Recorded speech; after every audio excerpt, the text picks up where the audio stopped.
নমস্কার, আপনারা রয়েছেন স্যান্দন টিভির পর্দায়, দেখছেন চাকরির খবর অনুষ্ঠান। এই অনুষ্ঠানে আমরা মূলত কোথায় চাকরি রয়েছে, মানে বিজ্ঞাপন বেরিয়েছে, লোক নিয়োগের জন্যে ফর্ম ফিল আপের কাজ চলছে, সেই বিষয়গুলো 6টা পয়েন্ট। প্রথমত, যে শূন্য পদ সেই পদের নামটা কি, আর দ্বিতীয়ত শূন্য পদের সংখ্যাটা কত, নেক্সট বয়সের সীমারেখা, এরপর যোগ্যতার মাপকাঠি, আর গুরুত্বপূর্ণ আর দুটো বিষয়, একটা হচ্ছে অ্যাপ্লাই করার পদ্ধতি এবং শেষ তারিখ, আর সর্বশেষ যেটা সেটা হচ্ছে নিয়োগের প্রক্রিয়াটার ধরন কি, সেটা কি সিবিটি অর্থাৎ কম্পিউটার ভিত্তিক পরীক্ষা হবে না লিখিত পরীক্ষা হবে, যদি সন্ধান পাওয়া যায় কবে হবে সেই তথ্যটা, অর্থাৎ এই বিষয়গুলো আপনাদের কাছে উপস্থাপন করা হয়ে থাকে এই চাকরির খবর অনুষ্ঠানে। আপনারা নিয়মিত দেখছেন, আর কথা বাড়াচ্ছি না, কেননা ঠিক এই মুহূর্তে আমার হাতে যে, আমরা আগেও বলেছি যে একটা সময় আসে যখন সর্বভারতীয় নির্বাচনের প্রেক্ষাপটে কিছু বিজ্ঞপ্তির কিছুটা কমতি বা ঘাটতি দেখা যায়, কিন্তু যখন এই নির্বাচনী ডামাডোল পেরিয়ে যায়, যখন ফ্রি হয় সমস্ত বিষয়গুলো, তখন দেখা যায় যে সবকটা ডিপার্টমেন্ট এবং সমস্ত কর্পোরেট সেক্টর সেগুলোতে এই রিক্রুটমেন্টের যে প্রসেসটা সেটা ভীষণভাবে জেগে ওঠে। একদম ঠিক এই মুহূর্তে প্রায় 30,000 চাকরি সংক্রান্ত খবর আমার হাতে রয়েছে, আমি কম্পাইল করেছি। তো এতগুলো চাকরির খবর এই সংক্ষিপ্ত সময়ের মধ্যে অনেক সময় আমরা পুরোপুরিভাবে বলতে পারি না, তাই অন্ততপক্ষে একটুখানি হলেও যেন আপনারা এক নজরে বিষয়টা যেন জেনে নিতে পারেন, সেই ব্যবস্থাটা একবার একটু করে নিচ্ছি। এরপর চেষ্টা করব আর একটু বিস্তারিত জানাতে, আর যে বিষয়গুলো গ্যাপ থেকে যাবে সেগুলোও কিন্তু আপনি জানতে পারবেন। আমরা আরেকটা বুদ্ধি রেখেছি, আমাদের সঙ্গে আপনারা এই স্থায়ী যোগাযোগ স্থাপন করে নেবেন এই প্রোগ্রামটাকে সামনে রেখে, এতে করে, কারণ এখন তো যোগাযোগের অনেক রকমের মাধ্যম রয়েছে, তো আপনি স্থায়ী যোগাযোগ স্থাপন করে নিলে যে বিষয়টা আপনার জানার প্রয়োজন হবে আপনি উল্লেখ করুন, আমরা আপনাকে জানিয়ে দেব। যা বলছিলাম, যারা স্রেফ মাধ্যমিক পাশ করেছেন, এখনই চিন্তা করছেন যে চাকরি করব, এবং শুধু চাকরি এভাবে বলাটা ঠিক নয়, কেন্দ্রীয় সরকারের অধীনে চাকরি। তো অনেকে বলতে পারেন, আমি তো মাধ্যমিক পাশ করেছি, আমার তো সদ্য বয়স 16 বছর, 16.5 বছর এরকম, তো আমি কি চাকরি পাবো না?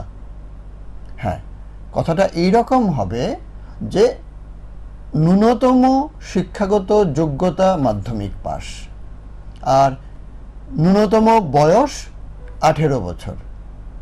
আশা করি বিষয়টা বুঝতে পেরেছেন যে একদিকে আপনার বয়স 18 পেরোতে হবে, আরেক দিকে আপনার শিক্ষাগত যোগ্যতা মাধ্যমিক পাস অতিক্রম করতে হবে। এবার আপনি যত উচ্চশিক্ষিত হন না কেন, আপনার অসুবিধা নেই। বয়সের ক্ষেত্রে একটা সীমারেখা রয়েছে, বয়সের ক্ষেত্রে যে সীমারেখাটা 27 পর্যন্ত, তার অর্থটা হচ্ছে 18 থেকে 27 পর্যন্ত যাদের বয়স রয়েছে, যারা মাধ্যমিক পাশ করেছেন বা উচ্চশিক্ষিত হয়েছেন, আপনারা এই চাকরি সংক্রান্ত বিষয়টা ভীষণভাবে অবগত হন, জানার চেষ্টা করুন কোথায় চাকরি, কিভাবে অ্যাপ্লাই করবেন, অ্যাপ্লাই করলে পরে তার যে প্রসেসটা অর্থাৎ যে পদ্ধতিতে নিয়োগ হবে সেই পদ্ধতিটা আগে জেনে নিন, সেভাবে এগোতে থাকুন। এবার একটু ইলাবোরেট বলে নিচ্ছি যে পদে চাকরিটা হবে সেটা হচ্ছে MTS, মাল্টিটাস্কিং স্টাফ। তার পাশাপাশি আরও কিছু পোস্ট রয়েছে, সেটাকে হাওলাদার বলা হয়। আমরা মানে আরেকটা অর্থে হেল্পার বলতে পারেন, বা অ্যাটেন্ডেন্ট বলতে পারেন, বা সাহায্যকারী বলতে পারেন। এই ধরনের অনেক রকমের নাম হতে পারে, কিন্তু ডিপার্টমেন্টাল যে নামে পোস্টটা বেরিয়েছে সেটাকে হাওলাদার বলা হয়ে থাকে। তো মোট জেনে রাখুন যে শূন্যপদের টোটাল সংখ্যাটা সেটা হচ্ছে ৮,৩২৬ জন। এর মধ্যে শুরুতে যে কথাটা বলেছি যে এমটিএস, মাল্টিটাস্কিং স্টাফ, এতে নিয়োগ হবে ৪,৮৮৭ জন। আর হাওলাদার যেটা বলেছি সেক্ষেত্রে ৩,৪৩৯ জন। সব মিলে এই ৮,৩২৬ জনের রিক্রুটমেন্ট হবে। হ্যাঁ, সময় লাগবে, পুরো প্রসেসটা কমপ্লিট হতে অন্ততপক্ষে ৬ মাস তো সময় লাগবেই। সবে শুরু, ফর্ম ফিল আপের কাজ চলবে, তারা ফর্মগুলোকে চেকিং করবে, সেগুলোকে মানে যারা প্রাথমিকভাবে বাছাইকৃত হবেন তাদের উদ্দেশ্যে কল লেটার তৈরি করা হবে, কল লেটার ইস্যু করা হবে। আর কল লেটার ইস্যু করার আগে পরীক্ষার ব্যবস্থাপনা করতে হবে, কোথায় পরীক্ষা নেওয়া হবে, ওই সেন্টারগুলো অ্যাভেলেবেল রয়েছে কিনা সেটা দেখতে হবে। এরপর প্রাথমিক একটা পরীক্ষা হবে, প্রাথমিক পরীক্ষার পর আবার একটা মেইন পরীক্ষা হবে, এভাবে দুটো ধাপে পরীক্ষা হবে।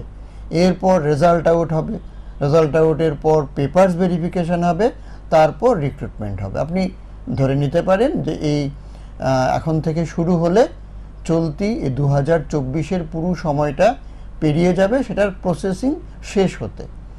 2025-এর প্রথম দিকে হয়তো তার রিক্রুটমেন্ট বা অ্যাবজর্ব, মানে দ্যাট মিনস চাকরিতে নিয়োগ যে বিষয়টা সেটা শুরু হয়ে যাবে। এই হচ্ছে পুরোপুরি প্রজেক্ট। যেটা বলছিলাম যোগ্যতার কথা, অন্ততপক্ষে মাধ্যমিক পাস হতেই হবে, আর বয়স হতে হবে 18 থেকে 27 বছর। এক্ষেত্রে আরেকটা কথা জেনে রাখা ভালো যে কিছু পোস্ট রয়েছে, যে বললাম না এমটিএস, সে এমটিএসের জন্যে কিন্তু 18 থেকে 25 পর্যন্ত। আর হাওলাদার যে পোস্ট বলেছি সেক্ষেত্রে কিন্তু 18 থেকে 27 পর্যন্ত। বয়সটা কিন্তু একটা খুব গুরুত্বপূর্ণ ফ্যাক্টর। কেননা কারণ ধরুন আমার বয়স যদি যে নির্ধারিত বয়সের কথা বলা হয়েছে তার থেকে একদিন বেশি হয় বা একদিন কম হয়, তবে কিন্তু আমার ফর্ম ফিল আপ কমপ্লিট হবে না, আমি অনলাইনে ফর্ম ফিল আপটা কমপ্লিট করতে পারবো না। অতএব এই বিষয়টা কিন্তু খুব গুরুত্ব সহকারে আপনাদের দেখতে হবে। এর জন্যে আপনাকে আরও একটা সুবিধে দিয়ে দিচ্ছি, আপনি দেখে নেবেন আপনার জন্ম তারিখটা 2 আগস্ট 1999, আর পাশাপাশি 2 আগস্ট সেটা না 1 আগস্ট 2006। তো এই যে দুটো তারিখ বললাম আরেকবার বলে দিচ্ছি, 2 আগস্ট 1999 আর 1 আগস্ট 2006। এই দুটো তারিখের মধ্যে যদি আপনার জন্ম তারিখটা হয়ে থাকে তাহলে আপনি বুঝে নিতে পারেন যে আপনার মানে বয়সের দিক থেকে আপনি উপযুক্ত।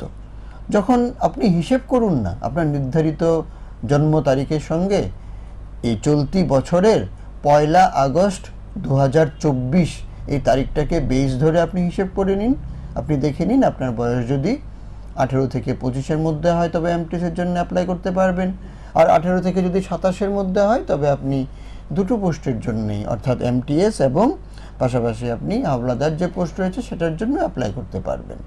তো অ্যাপ্লাই করবেন কিভাবে? অনলাইনে অ্যাপ্লাই করতে হবে। শেষ তারিখ দেওয়া রয়েছে 31 জুলাই। 31 জুলাইয়ের মধ্যে আপনাকে অ্যাপ্লাইয়ের কাজটা সেরে নিতে হবে।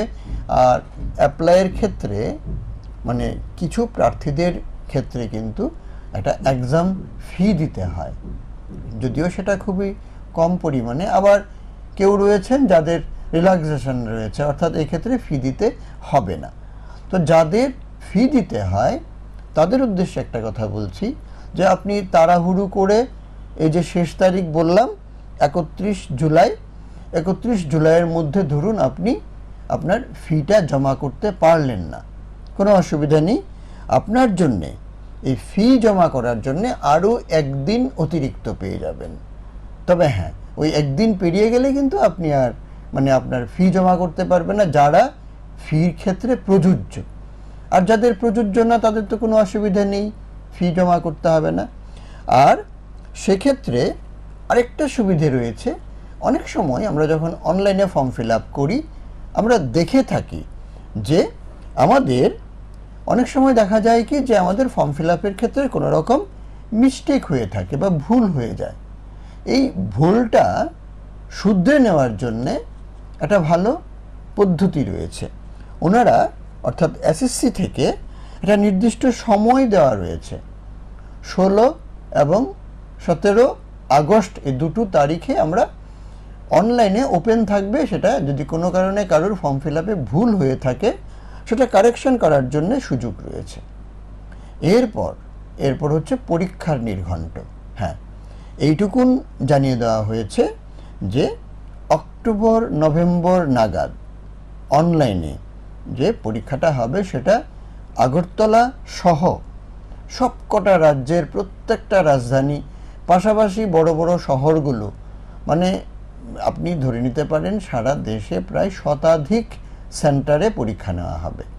তো অতএব এই ক্ষেত্রে সেন্টারের ক্ষেত্রে কোনো অসুবিধে নেই। সেন্টার শতাধিক বলতে এরকম নয়, আমি শতাধিক কেন, তার থেকে অনেক গুণ বেশি সেন্টার হয়ে থাকে। আমি শতাধিক শহরের কথা বলছি, শতাধিক, যেমন ধরুন আগরতলার কথা, আগরতলাতেই 9 করে হলো প্রায় 8টি বা 9টি সেন্টার দেওয়া হয়ে থাকে।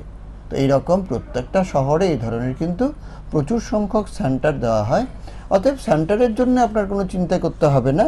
আপনার প্রাথমিক যে কাজ সেটা হচ্ছে বিজ্ঞপ্তিটা খুব ভালো করে দেখুন, দেখে কোনো বিষয়ে যদি আপনার বুঝতে অসুবিধে হয় আপনি আমাদের সঙ্গে যোগাযোগ স্থাপন করে নিতে পারেন।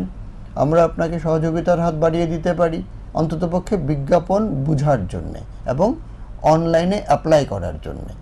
পাশাপাশি আরেকটা কথা বলবো, আপনি যখন অনলাইনে অ্যাপ্লাই করবেন আপনি কিন্তু এই পরীক্ষার যে ধরনটা, সিলেবাস ইত্যাদিও কিন্তু আপনি বিজ্ঞপ্তিতে পেয়ে যাবেন। আর এই বিজ্ঞপ্তি পাওয়ার জন্য যদি আপনার কোনো রকম অসুবিধা হয় আপনি আমাদেরকে লিখে জানান দিন যে আপনি এর বিজ্ঞপ্তিটা চাইছেন। আমরা আপনার কাছে যে অরিজিনাল বিজ্ঞপ্তিটুকু আছে সেটাও পাঠিয়ে দেব, আপনি দেখে নিতে পারবেন, বুঝে নিতে পারবেন। বলছিলাম যে গ্র্যাজুয়েটদের জন্যে আইবিপিএস যে পরীক্ষার মাধ্যমে ক্লারিক্যাল ক্যাডার পোস্টে নিয়োগের যে বিজ্ঞপ্তি সেটাও কিন্তু ইতিমধ্যে বেরিয়ে গেছে। তো অতএব আপনারা যারা গ্র্যাজুয়েট রয়েছেন এবং ব্যাংকে চাকরি করার স্বপ্ন দেখছেন, আপনারা হয়তো ভাবতে পারেন বা বলতে পারেন যে কিছুদিন আগে আমরা তো গ্রামীণ ব্যাংকের বিজ্ঞপ্তি পেয়ে যথারীতি ফিল আপ করে নিয়েছি। হ্যাঁ, খুব ভালো মনে করিয়ে দিয়েছেন বা বলার সুযোগ পেয়েছি, একটু বলে নিচ্ছি। বিষয়টা হচ্ছে যারা ব্যাংকে চাকরির কথা ভাবেন বা ভাবছেন, আপনাদের উদ্দেশ্যে বলছি, আপনারা নোট রাখুন, সারা বছর ব্যাংকিং সেক্টরে চাকরির জন্যে মোট ধরে নিতে পারেন যে এরকম 4টা ধাপে পরীক্ষা হয়। একটা হচ্ছে আরআরবি, সেটা সবচেয়ে শুরুতে হয়, বছরের শুরুতে আরআরবি হচ্ছে রিজিওনাল রুরাল ব্যাংক, যাকে আমরা এক কথায় গ্রামীণ ব্যাংক বলি। তো এই গ্রামীণ ব্যাংকের আমরা বলতে পারি ত্রিপুরা গ্রামীণ ব্যাংক, কিন্তু না, বিষয়টা এই ত্রিপুরা গ্রামীণ ব্যাংক সেটা আরআরবির অধীনে, রিজিওনাল রুরাল ব্যাংকের অধীনে, সর্বভারতীয় স্তরের বিষয়। অর্থাৎ এক্ষেত্রে পরীক্ষা যারা নিয়ে থাকেন সে আইবিপিএস। তো আরআরবির ঘোষণা সবার আগে হয়, আর আরআরবির ঘোষণার মধ্যে একসঙ্গে ক্লারিক্যাল ক্যাডার পোস্ট, যাকে বলা হয় অফিস অ্যাসিস্ট্যান্ট, আর থাকে যে অফিসারের স্কেল 1, স্কেল 2, স্কেল 3 এই ধরনের, যে আমরা আরেকটা ভাষায় সেটাকে প্রফেশনারি অফিসার বলা হতো আগে, এখন সেটাকে অফিসার স্কেল 1, স্কেল 2, স্কেল 3 বলা হয়। তো ওই বিজ্ঞাপন যথারীতি শেষ তারিখ কিন্তু পেরিয়ে গেছে, গত এই জুন মাসের শেষ সপ্তাহে সেটা শেষ তারিখ শেষ হয়ে গেছে। এরপর আরআরবির পর নিয়ম অনুযায়ী আমরা আগে দেখতাম যে আগে পিওর পোস্ট বেরোতো, মানে অল ব্যাংকের সব কটা রাষ্ট্রায়ত্ত ব্যাংক রয়েছে বাদ দিয়ে, কটা বাদ দিয়ে, স্টেট ব্যাংক অফ ইন্ডিয়াকে বাদ দিয়ে আর গ্রামীণ ব্যাংকগুলোকে বাদ দিয়ে। কেন? হ্যাঁ, স্টেট ব্যাংকের পরীক্ষার নিয়ামক পৃথক, ওনারা স্টেট ব্যাংক নিজেরাই নিজেদের পরীক্ষা নিয়ে থাকে, স্টেট ব্যাংকের মানে পরীক্ষার কন্ডাক্ট করা নিজেরাই নিয়ে থাকে। স্টেট ব্যাংক ছাড়া সাধারণত আমরা আরও 11টা এরকম রাষ্ট্রায়ত্ত ব্যাংক রয়েছে, মানে bank of Baroda, bank of India, Punjab national bank, এইভাবে মোট 11টা রাষ্ট্রায়ত্ত ব্যাংকে একসঙ্গে রিক্রুটমেন্টের জন্য যে বিজ্ঞপ্তি বের হয় সেটা আইবিপিএস পুরো বিষয়টা কন্ডাক্ট করে থাকে।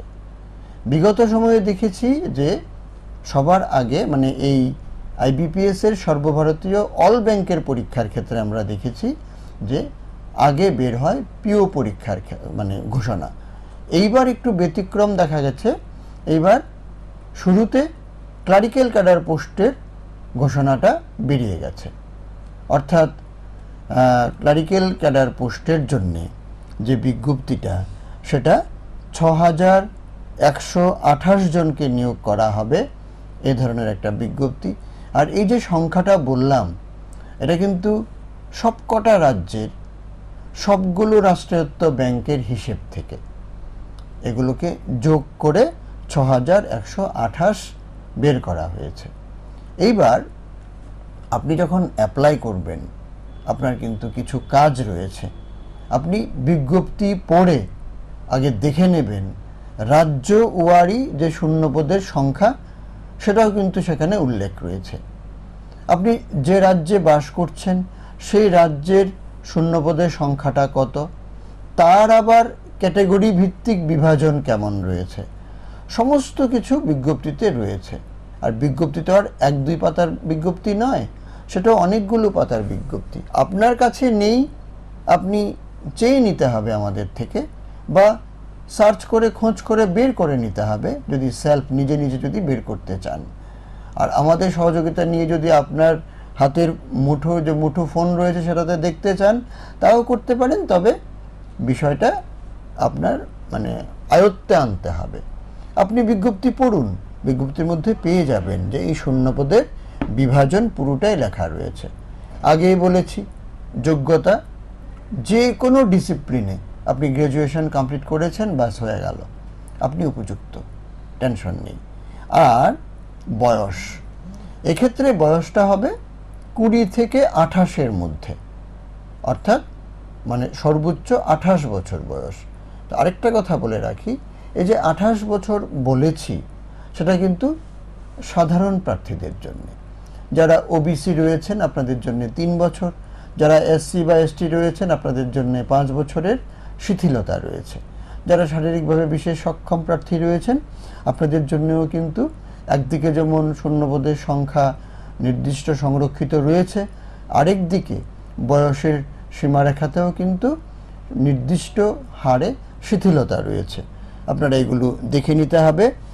আর যখন আপনি বয়স গুনবেন 1 জুলাই 2024 তারিখটাকে বেস ধরে গুনতে হবে। আর অ্যাপ্লাই করবেন অনলাইনে 21 জুলাইয়ের মধ্যে। একই রকম যখন আপনি অ্যাপ্লাই করবেন একটা কলাম পাবেন যে আপনি এই প্রি এক্সামিনেশন যে ট্রেনিং সেটা আপনি চাইছেন কিনা সেটা মেনশন করে দেবেন।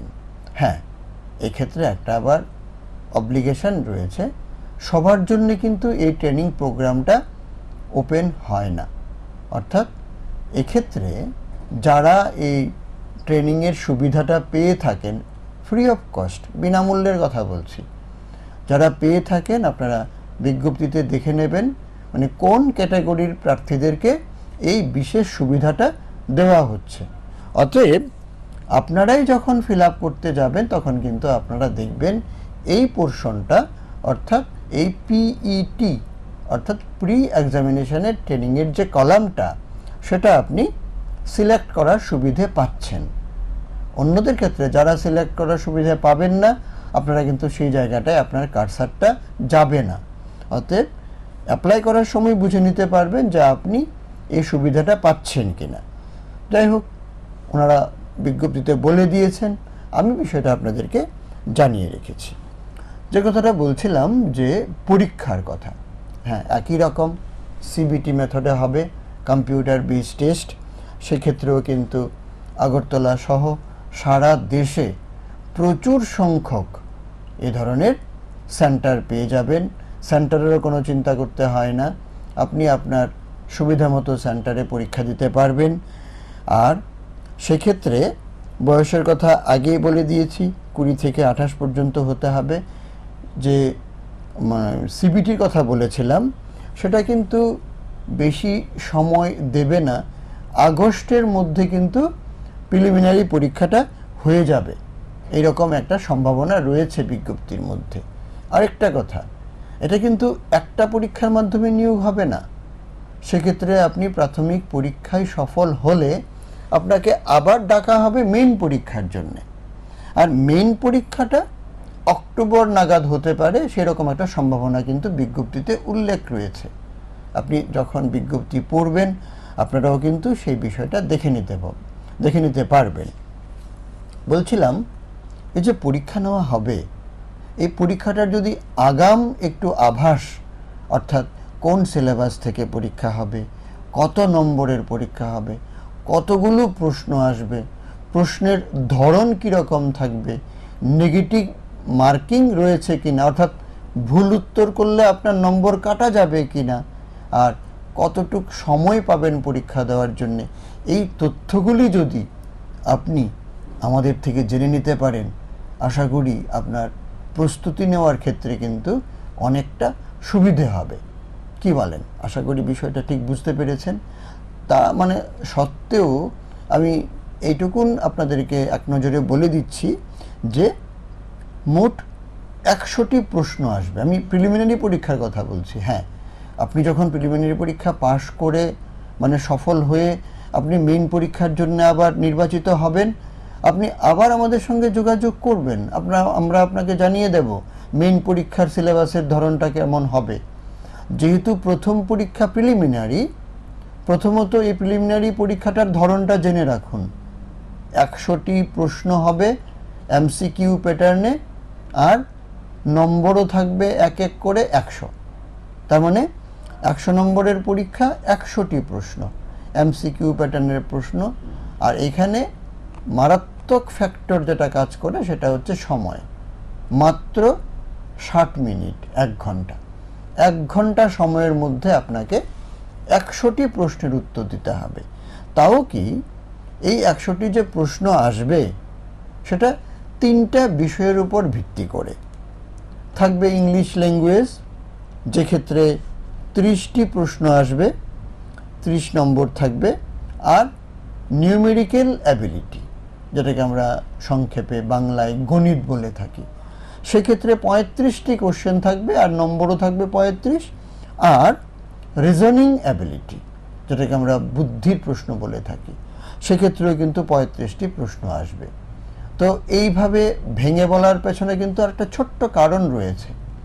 কারণটা হচ্ছে, আমি তো প্রথমে বলেছি যে মোট 1 ঘন্টার পরীক্ষা, 60 মিনিটের পরীক্ষা।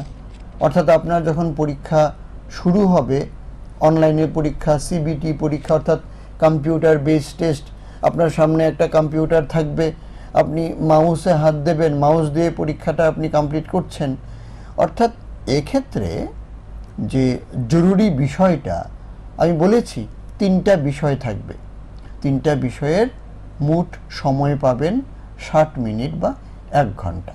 হ্যাঁ, যে ক্যান্ডিডেটরা এই পরীক্ষাটার ধরন সম্পর্কে একদমই জানেন না বা না জেনে আপনারা পরীক্ষা দিতে যাচ্ছেন, আপনাদের পক্ষে কিন্তু প্রচণ্ড অসুবিধা হবে। কেন? কারণটা হচ্ছে, মনে করুন আপনার পরীক্ষা শুরু হলো, আপনি প্রথমে যে স্লটটা পাবেন সেটা ধরে নিন প্রথম স্লটটা আপনার জন্য আসে ইংলিশ, জেনারেল ইংলিশ থেকে 30টি প্রশ্ন আসলো। আপনি আপনার সামনে যে কম্পিউটারের মনিটর রয়েছে, সে মনিটরের একটা কর্নারে আপনি পেয়ে যাবেন অনেকটা মানে ব্যাকওয়ার্ড স্টপওয়াচ, অর্থাৎ যে একটা ঘড়িটা ব্যাক করতে থাকবে। সেই ঘড়িটাতে 60 মিনিট উল্লেখ থাকবে না, মাত্র 20 মিনিট উল্লেখ থাকবে। তার অর্থটা হচ্ছে আপনি যে এখন ইংলিশের পরীক্ষা দিচ্ছেন 30টি প্রশ্নের জন্যে, 30 নম্বরের পরীক্ষা, এর জন্যে নির্ধারিত সময় হচ্ছে 20 মিনিট।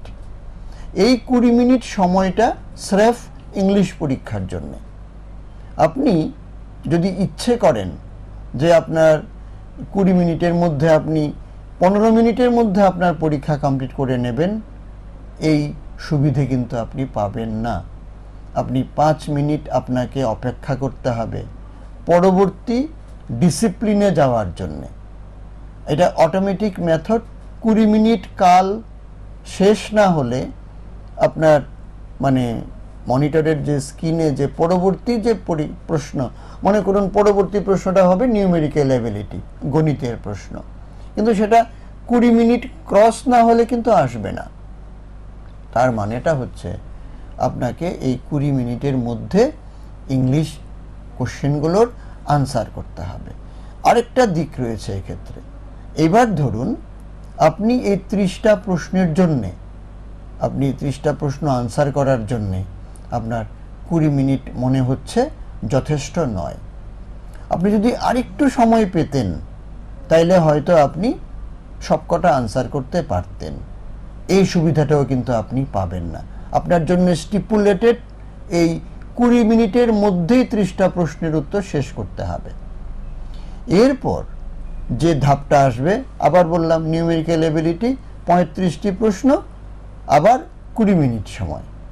এইভাবে 20 মিনিট সময়ের মধ্যে কিন্তু আপনাকে এই ম্যাথের পার্ট অর্থাৎ নিউমেরিক্যাল এবিলিটির পার্টটা কমপ্লিট করতে হবে। তো এই যে বিষয়টা, এই বিষয়টা পরীক্ষা হলে গিয়ে আপনি যদি এক্সপেরিমেন্ট করেন সেটা কিন্তু আপনার জন্যে হিতে বিপরীত হবে। এর জন্যে যা প্রয়োজন সেটা হচ্ছে আগে থেকে এইভাবে টাইম অনুযায়ী আপনি যদি প্র্যাকটিসটা করে নেন, আপনার জন্য কিন্তু অনেকটা সুবিধা হবে মূল পরীক্ষায় গিয়ে বসার জন্যে। তাই কর্মপ্রার্থী বন্ধুদের বলবো যে মানে খবর পেয়েছেন লোক নিচ্ছে, অনলাইনে অ্যাপ্লাই করে দিলেন, কিন্তু অ্যাপ্লাই করার পর তার যে নির্দিষ্ট প্রস্তুতিটা সেটা আপনি নিচ্ছেন না। তো এইভাবে কিন্তু একটার পর একটা পরীক্ষা দিয়ে একদিকে যেমন প্রার্থীদের মানে আমাদের মতন ক্যান্ডিডেটদের কথা বলছি, আমরা অনেক সময় হতাশাগ্রস্ত হয়ে যাই যে অনেক তো পরীক্ষা দিলাম কিন্তু সাফল্য তো পাচ্ছি না, এ ধরনের কিন্তু একটা কথা বেরিয়ে আসে। তা আমি এই বিষয়টা নিয়ে আপনাদেরকে বলছি যে যদি আপনারা এই পরীক্ষাগুলির জন্যে প্রস্তুতি বিষয়ক কোনো কিছু চিন্তা করে থাকেন, আপনারা অনলাইনে দেখুন, এদের সার্চ করুন, সার্চ করে আপনি অনলাইনে পরীক্ষা দেওয়ার অনেক রকম সুবিধে পেয়ে যাবেন। আমাদের সঙ্গে যোগাযোগ করুন, আমরা আপনাকে ওয়েবসাইট দিয়ে দেব, জানিয়ে দেব কোথায় আপনি এই ধরনের মক টেস্ট বা ট্রেনিং বা প্র্যাকটিসের জন্য সুবিধাটা পেয়ে যাবেন। এগুলি কিন্তু খুব জরুরি দরকার রয়েছে। কেননা এই মুহূর্তে যে আমি 6128টি ক্লারিক্যাল ক্যাডার পোস্ট অল ব্যাংকের কথা বলেছি, ঠিক তার পরের মুহূর্তেও কিন্তু একই রকম আরেকটা ব্যাংকের চাকরির কথাই বলবো। সেই ব্যাংকে 2700 মানে 2700 জনকে নিয়োগ করা হবে অ্যাপ্রেন্টিস। আপনারা হয়তো এই শব্দটা আগেও শুনেছেন, অ্যাপ্রেন্টিস, যার অর্থ হচ্ছে শিক্ষানবিশ। তো আপনি হয়তো অবাক হবেন যে এতদিন আমরা জানতাম কোনো কারখানা বা কোনো শিল্প তালুকে এই অ্যাপ্রেন্টিস বা শিক্ষানবিশের চাকরি হয়ে থাকে। না, আমি বলবো যে কোনো ধরনের কর্পোরেট সেক্টর, ব্যাংকিং সেক্টর, এমনকি যে কোনো ছোট বড় মিনিরত্ন মহারত্ন যাই হোক না কেন, সবগুলোতেই এখন স্কিল ডেভেলপমেন্টের সৌজন্যে বলতে পারেন এই অ্যাপ্রেন্টিস বিষয়টা কিন্তু মানে সাম্প্রতিক সময়ে একদম মানে প্রাসঙ্গিক এবং অত্যন্ত জনপ্রিয় হয়ে উঠছে। হ্যাঁ, এবার আসি কথায়। সেই ব্যাংক হচ্ছে পাঞ্জাব ন্যাশনাল ব্যাংক। সেটা প্রতি বছরই নিয়ে থাকে। এবারও বিজ্ঞপ্তি বেরিয়ে গেছে, 2700 জন অ্যাপ্রেন্টিস নিয়োগ করবে। আর অনেকের ক্ষেত্রে যারা প্রথম শুনছেন, অ্যাপ্রেন্টিস শব্দটার একটু ব্যাখ্যা দিচ্ছি। শিক্ষানবিশ অর্থটা হচ্ছে আপনাকে 1 বছর কাল ধরে ট্রেনিং করানো হবে, প্রশিক্ষণ পাবেন, আপনি প্রশিক্ষিত হবেন। তো পাশাপাশি আর কি পাবেন? প্রশিক্ষিত, ট্রেনিং, আপনি কি ট্রেন্ড হচ্ছেন। হ্যাঁ, পাশাপাশি এই 1 বছর কাল অতিক্রম হওয়ার পর যেমন পরীক্ষা নেওয়া হয়ে থাকে, পরীক্ষা নেওয়া হবে, আপনাকে কতটুকু শেখানো হয়েছে, আপনি কতটুকু শিখতে পেরেছেন, তার উপর আপনি পরীক্ষা দেবেন, পরীক্ষার মূল্যায়িত হবে, আপনি প্রশংসাপত্র পাবেন, সার্টিফিকেট পাবেন। এই অ্যাপ্রেন্টিস কমপ্লিশনের সার্টিফিকেট, যথেষ্ট মূল্য রয়েছে এই সার্টিফিকেটের। এরপর আপনি ব্যাংকিং সেক্টর বলুন, ফিনান্সিয়াল প্রচুর সেক্টর রয়েছে, যে সেক্টরগুলিতে আপনি এই অ্যাপ্রেন্টিস সার্টিফিকেটের সৌজন্যে আপনার অ্যাবজর্ব অর্থাৎ নিয়োগের ক্ষেত্রে আপনার কিন্তু যথেষ্ট সুবিধা হবে। আর আরও একটা সুবিধে রয়েছে, আপনাকে অন্ততপক্ষে 10,000 টাকা, মানে 10,000 টাকা থেকে শুরু করে সর্বোচ্চ 15,000 টাকা, কোনো কোনো ক্ষেত্রে 18,000 টাকা, এইরকম অনারিয়াম, ভাষাটা কেউ অনারিয়াম ব্যবহার করে, কেউ স্টাইপেন্ড ব্যবহার করে, কেউ স্যালারি ব্যবহার করে, যে যাই ব্যবহার করুক না কেন, এই রকম একটি সাম্মানিক ভাতা আপনি পেয়ে যাবেন। হ্যাঁ, তো আপনি কি মানে ভাবছিলেন চাকরি নয় এটা? না, আমি এটাকে বলে থাকি চাকরির মানে পূর্ব প্রস্তুতি। অর্থাৎ এই অ্যাপ্রেন্টিস কালটা আপনার কমপ্লিট হলে আপনি যে শংসাপত্রটি পাচ্ছেন, পাশাপাশি আপনি যে ফিনান্সিয়াল একটা অ্যাসিস্ট্যান্স পাচ্ছেন, তারপরে আপনি ভীষণভাবে ঝাঁপিয়ে পড়তে পারেন এই ব্যাংকিং যে সেক্টরে জবের জন্যে। এতে করে আপনার একদিকে আপনার হাতে সার্টিফিকেট রয়েছে, আরেকদিকে আপনার অভিজ্ঞতা রয়েছে, আপনার ক্ষেত্রে এই জব পাওয়াটা অনেকটা সহজলভ্য হয়ে উঠবে। তো যাই হোক, নিচ্ছে 2700 জন, বয়স হতে হবে 20 থেকে 28-এর মধ্যে, আর হিসেব করবেন 30 জুন তারিখটাকে বেস ধরে, অ্যাপ্লাই করবেন অনলাইনে 14 জুলাইয়ের মধ্যে। সময় কিন্তু খুব কম, 14 জুলাইয়ের মধ্যে আপনাকে অ্যাপ্লাই করতে হবে। আর আরেকটা কথা মনে রাখুন, মাত্র 14 দিন টাইম পাবেন প্রস্তুতির জন্যে।